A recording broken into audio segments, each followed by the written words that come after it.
Salut, c'est Raphaël. Avec FCG, un point c'est tout. Et aujourd'hui, on parle de la veuve Clicquot. À une époque où les femmes n'avaient pas le droit de travailler ou d'ouvrir un compte en banque, la femme d'affaires Barbe-Nicole Clicquot fait exception. Elle a réussi à diriger et élever une petite maison viticole de Champagne à un niveau international. Le champagne Veuve Clicquot est encore aujourd'hui un des plus célèbres au monde. Barbe-Nicole Ponsardin est née dans une famille noble à Reims en 1777. Après avoir été cachée par ses parents pendant la Révolution française, elle est mariée en 1798 à François Clicquot, héritier d'une maison de vin en Champagne.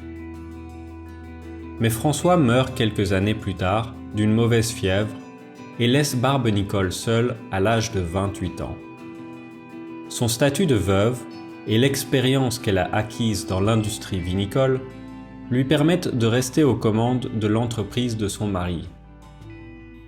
Avec beaucoup d'ambition, d'inventivité et de persévérance, elle réussit à traverser les guerres napoléoniennes, les blocus maritimes et continentaux et fait de sa maison une des plus grandes entreprises, aujourd'hui filiale du géant français des produits de luxe, LVMH. Pour en arriver là, celle qu'on surnomme la grande dame de la Champagne n'a pas manqué d'audace. Elle a rapidement compris que la haute société russe aimait particulièrement cette boisson et était prête à payer cher pour en recevoir quelques bouteilles.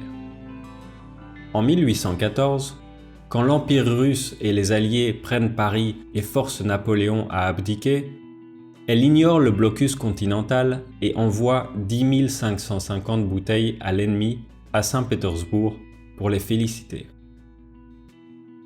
Sa maîtrise des techniques de marketing et sa connaissance du marché ont fait d'elle une des grandes forces de l'entrepreneuriat français.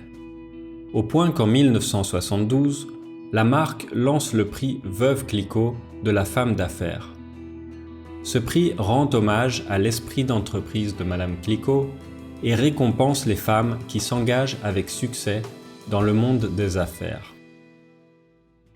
Si vous mourrez d'envie de savoir ce que goûtait un verre de champagne à l'époque de la veuve Clicquot, vous avez de la chance. En 2010, 47 bouteilles de champagne datant de 1839 ont été repêchées dans la mer Baltique. En écoutant les spécialistes parler de leur dégustation, on apprend que malgré les décennies passées au fond de la mer, le champagne est plutôt bien conservé et qu'il était plus sucré qu'aujourd'hui. Question.